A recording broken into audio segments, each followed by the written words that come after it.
10 का जो है विज्ञान का तुम्हारा पहला चैप्टर है रासायनिक अपक्रियाएं एवं समीकरण। तो इसको केवल रिवीजन करेंगे, ठीक, केवल समझेंगे कि चैप्टर में क्या है क्या, ठीक, क्योंकि लिखना था जो वो तो लिख चुके हो सभी लोग, अब क्या करना है केवल समझना है बस बच्चे, ठीक। तो ये रासायनिक अपक्रिया पहले नंबर समझेंगे रासायनिक अपक्रिया। तो जो रासायनिक अपक्रिया होती है आपकी रासायनिक अपक्रिया, पहले दिन क्या है रासायनिक अपक्रिया। यहाँ पर खटो।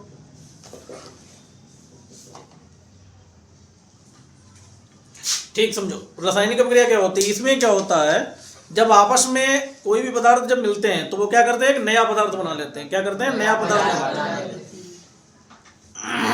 ठीक है। कोई भी पदार्थ आपस में मिलकर एक नए पदार्थ का निर्माण करते हैं उसको हम क्या कहते हैं रासायनिक अपक्रिया, ठीक। कोई भी पदार्थ आपस में मिलकर एक नए पदार्थ का निर्माण करें उसे हम क्या कहेंगे रासायनिक अपक्रिया। क्लियर। उसके बाद फिर तुम्हारा क्या है आपका रासायनिक समीकरण। रासायनिक समीकरण क्या होता है, इसमें क्या होता है जैसे भी कोई भी एक समीकरण ले लें, जैसे कि ये एक O2, यहां पर क्या हो जाएगा CO2, ये आपका होता है अभिकारक और ये होता है उत्पाद।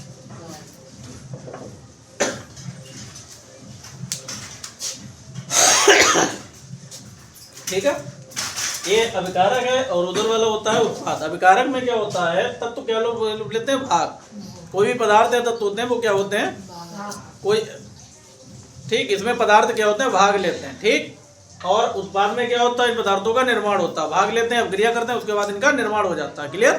तो समीकरण में क्या होता है रासायनिक समीकरण, केवल समझना भी है लिखवाएंगे नहीं। रासायनिक समीकरण ये क्या है रासायनिक समीकरण। अब रासायनिक समीकरण में क्या है कि रासायनिक समीकरण में क्या है किसी भी पदार्थ को हम क्या करेंगे कि सूत्र या प्रतीकों द्वारा दर्शाएंगे, सूत्र या प्रतीकों। या रासायनिक अपक्रिया में किसी भी तत्व या पदार्थ को क्या करेंगे हम सूत्र और प्रतीकों के द्वारा क्या करेंगे दर्शाएंगे, तो उसको हम क्या कहेंगे रासायनिक समीकरण। जैसे कि ये क्या है एक रासायनिक समीकरण है, ठीक। क्लियर। क्या है भैया रासायनिक समीकरण, ठीक। इधर होता है अभिकारक, उधर होता है तुम्हारा उत्पाद, ठीक। उधर आपका क्या होता है उत्पाद, इधर होता है अभिकारक। क्लियर। अभिकारक में क्या होता है पदार्थ भाग लेते हैं, उत्पाद में क्या होता है पदार्थों का निर्माण होता है, ठीक। यहाँ पर अपक्रिया होती है इनकी। तो रासायनिक समीकरण समझ आ गया होगा कि रासायनिक अपक्रिया में पदार्थों को क्या करते हैं, पदार्थों को सूत्र या प्रतीक द्वारा हम लिखते हैं उसको कहते हैं रासायनिक समीकरण, ठीक। रासायनिक अपक्रिया क्लियर हो गया होगा। रासायनिक अपक्रिया में क्या होता है आपस में दो या दो से अधिक पदार्थ क्या करते हैं आपस में भाग लेते हैं, भाग लेने के बाद क्या करते हैं एक नए पदार्थ का निर्माण करते हैं तो उसे हम क्या कहेंगे रासायनिक अपक्रिया। क्लियर। उसके बाद इसमें आता है परिवर्तन। क्या आते हैं परिवर्तन। परिवर्तन इसमें दो टाइप के होते हैं, परिवर्तन दो टाइप के, ठीक। पहला परिवर्तन होता है भौतिक परिवर्तन और दूसरा होता है रासायनिक परिवर्तन, ठीक। तो भौतिक परिवर्तन क्या होता है कि एक क्या करता है एक पदार्थ से परिवर्तन करके दूसरे पदार्थ में इसका क्या होता है परिवर्तन हो जाता है। ये जो पदार्थ होता है ये क्या करता है परिवर्तन कर लेता है, क्या करता है परिवर्तन। अब परिवर्तन करने के बाद विपरीत अपक्रिया के द्वारा फिर अपने रूप में ये वापस आ जाता है, वो क्या होता है भौतिक परिवर्तन, ठीक। क्या होता है भौतिक परिवर्तन, भौतिक परिवर्तन, ठीक। यानी कि कोई भी पदार्थ है वो क्या करता है परिवर्तन करके क्या बनाता है परिवर्तन करके दूसरे पदार्थ में बदल जाता है और उसके बाद क्या करता है विपरीत अपक्रिया करने के बाद पुनः अपने में वापस आ जाता है, ठीक। अपने रूप में क्या करता है वापस आ जाता है, लेकिन इसका आकार और संगठन द्रव्यमान और संगठन नहीं इसका बदलता है। भौतिक में द्रव्यमान और संगठन इसका नहीं बदलता है। क्लियर। अब इसके बाद रासायनिक परिवर्तन। रासायनिक परिवर्तन भाई रासायनिक परिवर्तन में क्या होता है इसमें क्या है कि कोई भी पदार्थ होता है परिवर्तन करके क्या करता है दूसरे पदार्थ, यानी कि दूसरे पदार्थ में क्या होता है परिवर्तन करके बदल जाता है, क्या करता है बदल जाता है, ठीक। जो एक पदार्थ होता है वो परिवर्तन करके दूसरे पदार्थ में बदल जाना क्या होता है रासायनिक परिवर्तन। क्या होता है भैया रासायनिक परिवर्तन। क्लियर। तो ये दोनों परिवर्तन अच्छे से समझ आ गए होंगे, क्योंकि थ्योरी जिनके पास लिखी होगी उन्हीं के समझ आएगा। थ्योरी लिखवाएंगे तो समय भी ज़्यादा लगेगा और ऐसे सुनो और समझो और अपने आप लिख लो। ठीक, क्या करना, लिखते जाओ अपने आप धीरे धीरे। ठीक है भैया, आगे समझते हैं। अब जैसे रासायनिक समीकरण है, रासायनिक समीकरण में क्या होता है कि इसके गुण होते हैं, लिखने की विधि, गुण नहीं, लिखने की विधि, रासायनिक समीकरण लिखने की विधि। ठीक, समीकरण कैसे लिखते हैं कि समीकरण में क्या होता है, सबसे पहले क्या होता है, जो तुम्हारे जो पदार्थ होते हैं, क्या होता है, पदार्थ होते हैं, तत्व होते हैं आपके, उनको क्या करते हैं, वो पता होने चाहिए, प्रतीक और सूत्र दोनों पता होने। सबसे पहला काम है रासायनिक समीकरण लिखने से पहले जो पदार्थ और तत्व है आपके, उनका नाम और सूत्र, ये पहला नंबर पता होने चाहिए। ठीक, दूसरे नंबर में क्या करते हैं,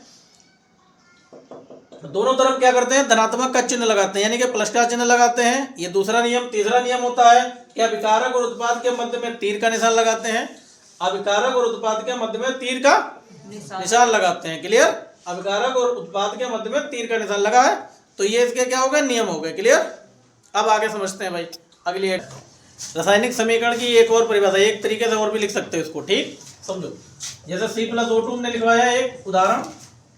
ठीक, तो इसमें क्या है, ये होता है अभिकारक, अभिकारक है, क्रिया नहीं, अभिकारक, और ये होता भी आपका उत्पाद। अच्छा, इसमें क्या है कि लिख सकते हैं कि किसी भी अभिक्रिया में अभिकारक तथा उत्पाद, अभिकारक तथा उत्पाद में सूत्र और प्रतीकों द्वारा दर्शाया जाता है। मतलब किसी भी अभिकारक में क्या करते हैं, वो क्या नाम, अभिक्रिया में जो अभिकारक है सूत्र, उनको क्या करते हैं, प्रतीक और सूत्र द्वारा क्या करते हैं, दर्शाते हैं। तो उसको हम क्या कहेंगे, रासायनिक समीकरण।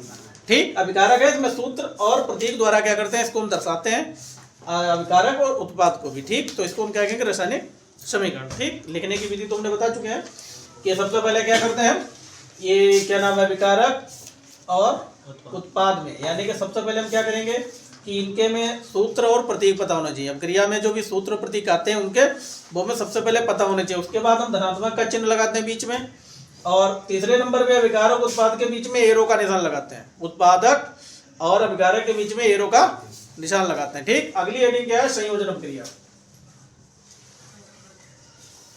संयोजन अपक्रिया, इसमें भी क्या है, इसमें दो या दो से अधिक पदार्थ संयोग करके, दो या दो से अधिक पदार्थ क्या करते हैं, संयोग कर लेते हैं, यानी कि आपस में मिलकर एक क्या करते हैं, एकल उत्पाद का निर्माण करते हैं।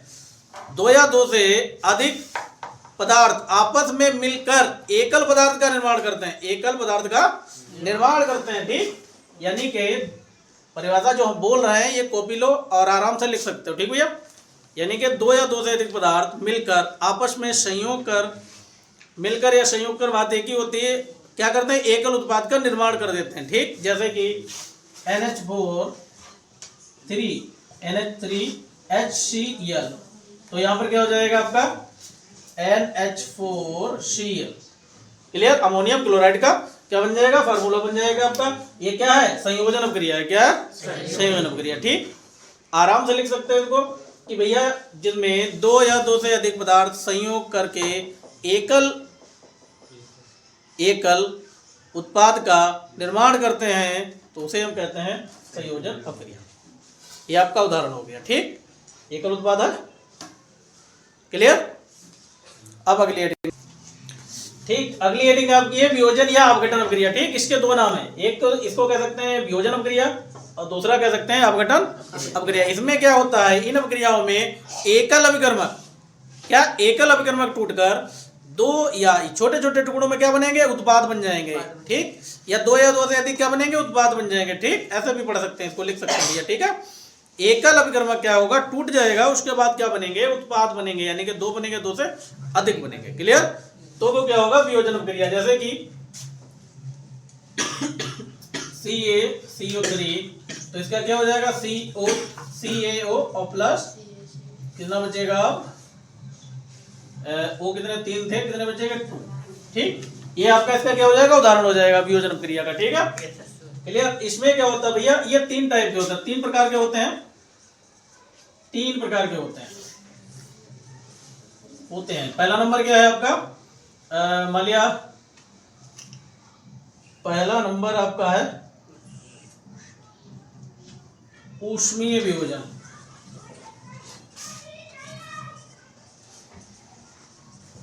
पहला नंबर आपका है ऊष्मीय वियोजन।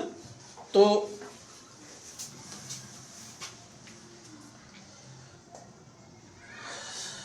ठीक है, समझते हैं ऊष्मीय वियोजन।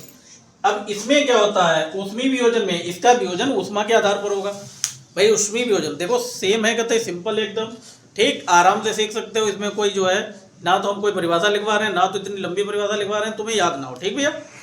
तो इसमें क्या करना है आपको, अगर याद करना है, अगर समझना है, तो जो हम बोल रहे हैं इसको क्या करना है, वीडियो रोककर धीरे धीरे लिख लेना है, इत्मीनान से समझ लेना, ठीक, कोई आफत नहीं है, बहुत सरल चैप्टर है, ठीक है। इत्मीनान से समझो, उसके बाद दोबारा अपने खुद घर पे पढ़ो एक बार, तो सीख जाओगे चीज़ों को सब, ठीक। तो ऊष्मीय वियोजन, ऊष्मा के आधार पर इसका वियोजन होता है। ऊष्मीय ऊष्मा के आधार पर, ऊष्मीय ऊष्मा के आधार पर वियोजन होता है इसका, ठीक है भैया। ऊष्मीय ऊष्मा के आधार पर वियोजन होता है। उदाहरण जी उठा के यहीं पर लिख दो, उदाहरण जी हो जाएगा। एक बात ध्यान रखना कि भाई उदाहरण तो ये वियोजन का ही तो है, इसमें भी ध्यान रखना कि अभिकारक एक ही लिखना है और उत्पाद दो हो, दो से अधिक हो, ये ध्यान रखना, क्योंकि उदाहरण तो वही रहेगा भाई, पढ़ तो वियोजन ही रहे हम, तो जो भी हम उदाहरण लिखेंगे वो वियोजन का ही होना चाहिए, ठीक, उससे अलग नहीं। इधर कर दो अभिकारक को, उधर कर दो, ठीक, ये दो इधर लिख दो, एक उधर लिख दो, तो ऐसा नहीं है, ठीक, इधर एक ही रहेगा, उधर दो रहेंगे या दो से अधिक रहेंगे, उससे कोई दिक्कत वाली बात नहीं है, ठीक, ये आपको समझना पड़ेगा, ठीक भैया। तो इतना क्लियर। अब दूसरा क्या होता है, दूसरा आपका है प्रकाश वियोजन। क्या होता है, प्रकाशीय वियोजन। क्या होता है, प्रकाशीय वियोजन। अब भाई प्रकाशीय वियोजन है, अब इसमें क्या करना है, इसका वियोजन सूर्य के प्रकाश के द्वारा होता है, इसका वियोजन सूर्य के प्रकाश के द्वारा होता है। क्लियर, समझ आ रहा है, ठीक भाई, अच्छे से समझ आ रहा होगा। देखो इसकी परिभाषा लिखवाएंगे तो समय बहुत लग जाएगा, वीडियो बहुत बड़ा हो जाएगा, तो उसको देखते भी अच्छा नहीं लगेगा, और लिखने में देखो समय काफ़ी हो चुका है। आज 10 फरवरी है आपकी, तो 10 फरवरी के समय भाई नोट्स सबके अच्छे बने होंगे, लिखा भी होता है सबके पास, तो लिखवाने से कोई फायदा है नहीं, ठीक। क्या काम करना है, समझाना है केवल। अब केवल समझाने का काम बचा है, वो हम समझा रहे हैं आपको, ठीक है। तो ये करना है, जो चीज़ नहीं समझ आती वीडियो वापस फिर बैक करके देख लो, फिर ठीक है रोक के देख लो, लिख लो, ठीक, समझो। तो प्रकाशीय वियोजन क्या होता है, इसका वियोजन बेटा जो है वो सूर्य के प्रकाश के द्वारा होगा भैया, ठीक है। इसका वियोजन कैसे होगा, सूर्य के प्रकाश के द्वारा इसका वियोजन होगा, ठीक। तो इसमें क्या करना है, उदाहरण जैसे लिख लो, यानी कि उदाहरण इसमें क्या होगा, 2 अपघटन का क्या होगा, विद्युत अपघटन में क्या होगा, इसका वियोजन विद्युत धारा के आधार पर होगा। किसका होगा, विद्युत धारा के आधार पर इसका वियोजन होगा, राइट। इसका वियोजन भैया आपका क्या होगा, विद्युत धारा के द्वारा। क्लियर, विद्युत धारा के, क्योंकि ये क्या है, विद्युत लगा है, तो विद्युत धारा के द्वारा इसका वियोजन हो जाएगा, ठीक, बिल्कुल सिंपल। कि वियोजन क्या होता है, इसमें एक क्या होता है, एकल अभिकर्मक टूटकर दो या दो से अधिक या छोटे छोटे टुकड़ों में उत्पाद क्या करता है, उत्पाद बन जाता है, उत्पाद बनता है, दो या दो से अधिक या छोटे छोटे टुकड़ों में बनता है, ठीक है भैया। कौन बनता है, उत्पाद। ये 3 प्रकार के होते हैं। पहला होता है ऊष्मीय वियोजन। ऊष्मीय वियोजन में क्या होता है, ऊष्मा के द्वारा इसका वियोजन होता है, बिल्कुल सिंपल है, उदाहरण यही लिख दो इसमें। और प्रकाशीय वियोजन, प्रकाशीय वियोजन क्या होता है, इसमें सूर्य के प्रकाश के द्वारा वियोजन होता है। और तीसरा है विद्युत अपघटन, तो इसका वियोजन विद्युत धारा के द्वारा होगा, विद्युत है तो विद्युत धारा के द्वारा होगा। उदाहरण में अगर लिखना चाहो लिख लो, कोई दिक्कत वाली बात नहीं है। 2H2 प्लस का O2, क्लियर, ये आपका क्या हो जाएगा, उदाहरण हो जाएगा, ठीक। इतना ये चाहो तो नोट कर लो या स्क्रीनशॉट ले लो, ठीक। आगे देखते हैं, देखो ये वाली हेडिंग भाई है उपचयन अपक्रिया है भैया, ये आपका गलत हो गया है, और एक ही है भैया, ठीक। तो उपचयन अपक्रिया या ऑक्सीकरण अपक्रिया, इसमें क्या होता है, इसमें याद करने की बहुत अच्छी ट्रिक है, कुछ नहीं करना है। जिस अपक्रिया में क्या होता है, ऑक्सीजन का योग होता है, ऑक्सीजन का योग होता है, ऑक्सीजन का योग, और कामा लगा लो, हाइड्रोजन की कमी होती है भैया, हाइड्रोजन की कमी हो गई, हाइड्रोजन की कमी हो गई, और हाइड्रोजन की कमी, और इलेक्ट्रॉन क्या करते हैं, निकल जाते हैं, इलेक्ट्रॉन त्याग देते हैं या निकल जाते हैं, बातें की, ठीक। इलेक्ट्रॉन का त्यागना क्या होता है, उपचयन अपक्रिया या ऑक्सीकरण अपक्रिया, ठीक। इसमें अगर उदाहरण लिखना चाहो तो 2Cu + O2, तो ये क्या हो जाएगा, 2CuO, क्या हो जाएगा 2CuO। क्लियर, ये आपका क्या हो जाएगा, उदाहरण हो जाएगा। ठीक, इसी तरह से क्या होगा आपका अपचयन अपक्रिया। अपचयन अपक्रिया ये भी देखो बहुत सरल लग रही है, याद करो, दूसरा ऑटोमेटिक याद हो जाएगा। इसमें क्या है आपका ऑक्सीजन का योग है, तो यहाँ पर ऑक्सीजन की कमी हो जाएगी भैया, ऑक्सीजन की कमी, उल्टा ऑक्सीजन की कमी हो जाएगी, हाइड्रोजन का योग हो जाएगा, हाइड्रोजन का योग हो जाएगा, हाइड्रोजन का योग हो जाएगा, हाइड्रोजन का योग हो जाएगा, और इलेक्ट्रॉन इलेक्ट्रॉन इलेक्ट्रॉन क्या होंगे, ग्रहण होगा। इलेक्ट्रॉन क्या करेंगे, ग्रहण करेंगे, ग्रहण करेंगे। तो इसको हम क्या कहेंगे, अपचयन अपक्रिया। इसको क्या कहेंगे, अपचयन। H2O, ये आपका क्या हो जाएगा, उदाहरण हो जाएगा। क्लियर, अब ध्यान से समझो, उपचयन अपक्रिया या ऑक्सीकरण अपक्रिया, इसमें क्या होता है, उपचयन अपक्रिया या ऑक्सीकरण अपक्रिया में क्या होता है आपका, ऑक्सीजन का योग होता है, हाइड्रोजन की कमी होती है, इलेक्ट्रॉन में निकल जाते हैं। ठीक, तो इसको हम क्या कहते हैं, अपचयन, वो उपचयन या ऑक्सीकरण अपक्रिया। ठीक, अगली हेडिंग आपकी अपचयन अपक्रिया। ये इसका उल्टा होता है, ऑक्सीजन का अगर उसमें योग हो रहा है, इसमें कमी होगी, उसमें हाइड्रोजन की कमी होगी तो उसमें हाइड्रोजन का योग होगा, इसमें इलेक्ट्रॉन त्यागेगा तो इसमें इलेक्ट्रॉन ग्रहण करेगा। ठीक, ये बहुत अच्छी ट्रिक है, एक याद करो दूसरा ऑटोमेटिक याद हो जाए। इसमें भी कोई याद करने वाली ऐसी चीज नहीं है जो आपको याद ना हो, केवल ये पॉइंट याद कर लो। ठीक, जिसमें क्या होता है, सीधे लिख लो, जिसमें ऑक्सीजन का योग, हाइड्रोजन की कमी तथा इलेक्ट्रॉन निकल जाते हो, उसे हम उपचयन अपक्रिया या ऑक्सीकरण अपक्रिया कहते हैं। इसी तरीके से हम इसको भी इसी तरीके से परिभाषा क्या कर सकते हैं, बना सकते हैं। समझो भैया, अब इसमें क्या है, एक रेडॉक्स अपक्रिया है आपकी, रेडॉक्स अपक्रिया। रेडॉक्स अपक्रिया में क्या होता है आपका कि जो ऑक्सीकरण होती है या उपचयन होती है, ऑक्सीकरण तथा अपचयन दोनों एक साथ, तो एक ही समय पर घटित हो। देखो इसी में क्या करना है आपको, रेडॉक्स अपक्रिया भी सीख लेना, यानी कि ऑक्सीकरण क्रिया तथा अपचयन अपक्रिया दोनों एक साथ एक ही समय पर घटित हो, दोनों एक साथ एक ही समय पर घटित हो, उसे हम क्या कहेंगे, रेडॉक्स अपक्रिया। क्लियर, यानी कि जो आपकी ऑक्सीकरण अपक्रिया है और अपचयन अपक्रिया है, ये दोनों एक साथ और एक ही समय पर क्या हो, घटित हो, उसे हम क्या कहेंगे, रेडॉक्स अपक्रिया। क्लियर, तो ये भी साथ में अपना जो है लिख लो। ठीक, ये भी समझ लो। क्लियर, क्या होता है, पहला नंबर ऊष्माक्षेपी। ठीक, ये हेडिंग, इसमें क्या होगा, ऊष्मा उत्पन्न होगी, ध्यान से समझो। ठीक, इसमें क्या होगी, ऊष्मा उत्पन्न होगी भैया, ऊष्मा उत्पन्न होगी, ऊष्मा उत्पन्न होगी, ध्यान से समझना। इसमें ऊष्मा उत्पन्न होगी और ऊष्मा शोषी में भैया क्या होगा, ऊष्मा का अवशोषण होगा, ऊष्मा का अवशोषण होगा, केवल ऊष्मा का अवशोषण। केवल इतना याद करो, पूरी हेडिंग याद हो गई, ज्यादा याद करने की जरूरत नहीं, बस 2 शब्द याद करो, लेकिन लिखने की प्रैक्टिस क्या करनी है, खूब करनी है।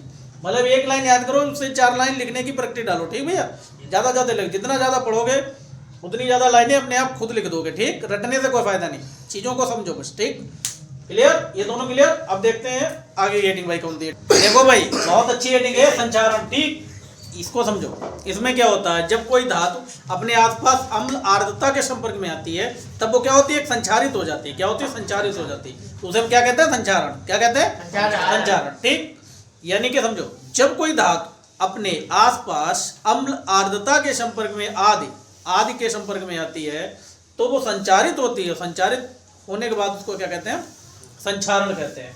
जैसे कि लोहे पे जंग लगना, चांदी पे क्या होता है, काली परत जम जाती है। ठीक, तांबे पर हरी परत जम जाती है, ये सब क्या है, संचारण के क्या है, उदाहरण है भैया। क्या है, संचारण के उदाहरण। ठीक, हालांकि इनको दूर करने के उपाय भी हैं कई, जैसे मान लिया अगर हाँ लोहे पे जंग लगती है तो उसको क्या करते हैं, हम ग्रीस लगाकर क्या कर सकते हैं, बचाव कर सकते हैं। ठीक है, नमी वाली जगह पर उसको नहीं रखना है। क्लियर, इसी तरीके से चांदी को भी। ठीक, सबको। ठीक भैया, तो ये क्या है आपका संचारण। क्लियर, अब एक लास्ट हेडिंग बची है, विकृत गंधिता। ठीक भैया, समझो विकृत गंधिता। इसमें क्या होता है आपका, ध्यान समझो, ये क्या है, जैसे कि तेल वसा हो गया, तेल वसा युक्त खाद्य पदार्थ होते हैं, तेल वसा युक्त क्या होते हैं, खाद्य पदार्थ होते हैं, तो वो क्या होते हैं, अपचयित हो जाते हैं। क्या होते हैं, अपचयित, यानी कि तेल वसा युक्त जो खाद्य पदार्थ होते हैं वो क्या होते हैं, अपचयित हो जाते हैं। क्या होते हैं, अपचयित। अपचयित होने के बाद वो कहे जाते हैं विकृत गंधी। क्या कहे जाते हैं, विकृत गंधी। ठीक, उसके बाद क्या होता है, स्वाद में परिवर्तन हो जाता है। क्या होता है? स्वाद में परिवर्तन, यानी कि जो गंध है वो स्वाद में परिवर्तित हो जाती है, जो गंध है वो स्वाद में परिवर्तित हो जाती है। ठीक, उसे हम क्या कहते हैं? विकृत गंधता। इसको रोकने के कई उपाय हैं, जैसे कि क्या करते हैं, आलू चिप्स नहीं जो होते हैं, जो आप लोग खाते हो, आलू चिप्स नहीं आप लोग खाते हो जो, तो इसमें ऑक्सीजन की जगह पे नाइट्रोजन गैस क्या करेंगे? भर देते हैं। ऑक्सीजन की जगह पे नाइट्रोजन गैस, जो भी आलू चिप्स आते हैं जो आप खाते हो पिन्नी में पैक, उनका बता रहे हैं। ठीक, उसमें ऑक्सीजन की जगह क्या भर देते हैं? Nitrogen gas. इससे बचाव हो जाता है। ठीक, और क्या इसके? खाद्य पदार्थों को वायुरोधी पात्रों में रखना चाहिए। ठीक, खाद्य पदार्थों को वायुरोधी पात्रों में। ठीक भैया, और समझो, और जो खाद्य पदार्थ की चीजों हैं उनको क्या करते हैं? सूर्य के प्रकाश से बचाकर रखा जाता है। ठीक, सूर्य के प्रकाश से क्या करना चाहिए? बचाकर रखना चाहिए। ठीक, खाद्य पदार्थ खाने वाली चीजों को। ठीक है, तो इससे हम क्या कर सकते हैं? इसका बचाव कर सकते हैं। क्लियर? तो सबको अच्छा समझ आया होगा भाई। ठीक, और जैसा कि अगर समझ आया तो बताना। ठीक, दूसरा चैप्टर या कोई भी चैप्टर ना समझ आए तो बताना, और आगे के चैप्टर हम जब भी बताएंगे जब आप लोग इसमें बताना कि समझ आया या नहीं आया, मतलब किस तरीके से समझ